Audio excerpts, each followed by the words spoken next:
avec AFP, on est vraiment en concurrence puisque nous, et ça remonte vraiment aux origines de la presse canadienne. La presse canadienne est le distributeur au Canada du contenu d'Associated Press. Donc, nous, tout notre contenu de nouvelles internationales provient d'Associated Press. Donc, ici, on traduit des dépêches d'Associated Press pour compléter notre fil inter. Donc, pour nous, les autres agences sont des compétiteurs. Nous n'avons aucun rapport direct avec la presse canadienne, nous sommes concurrents. Nous sommes concurrents au Canada, évidemment, parce que nous sommes une agence mondiale et la presse canadienne est une agence nationale. Maintenant, nous sommes concurrents aussi parce que la presse canadienne reprend parfois les dépêches d'AP et AP reprend les dépêches de la presse canadienne. Évidemment, on ne peut pas parler de concurrence directe puisque nous ne luttons pas à armes légales. Nous sommes relativement peu nombreux pour un pays aussi grand et aussi important sur le plan économique, mais comme vous le savez, les nouvelles se vendent essentiellement là où il y a de la violence. Donc le Canada a cette chance de ne pas en avoir. C'est un pays stable et calme.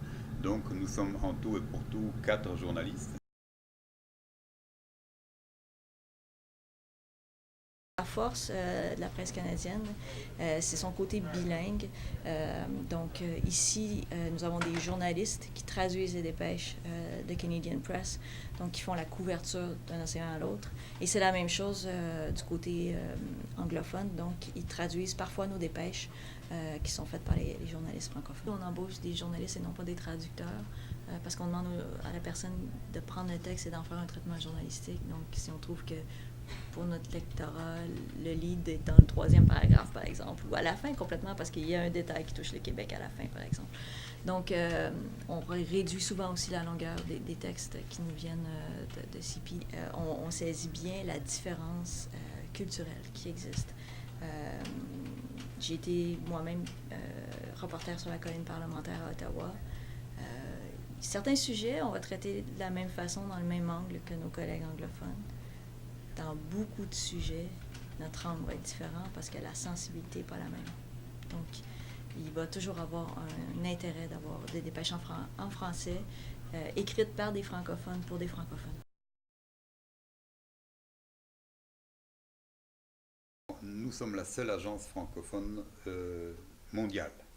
Donc cela nous donne une position de force au Québec, forcément, et aussi dans les médias francophones existant ailleurs au Canada, qui est un pays bilingue. Mais en même temps, nous nous rendons bien compte que le marché des médias francophones dans le monde est nettement plus réduit que le marché des médias anglophones. Donc nous cherchons a priori à assurer la couverture dans les 2 langues. N'est-ce pas? L'agence France Presse, même si elle est au départ francophone, est la première agence d'information en Asie. Et en Asie, nous traitons toute l'actualité en anglais. Nous cherchons à traiter n'importe quel événement qui le mérite dans les 2 langues. La copie est soit produite en anglais ici au Canada, soit traduite en anglais à Washington, parce que nous dépendons de la religion Amérique du Nord, dont le centre, le siège, se trouve à Washington.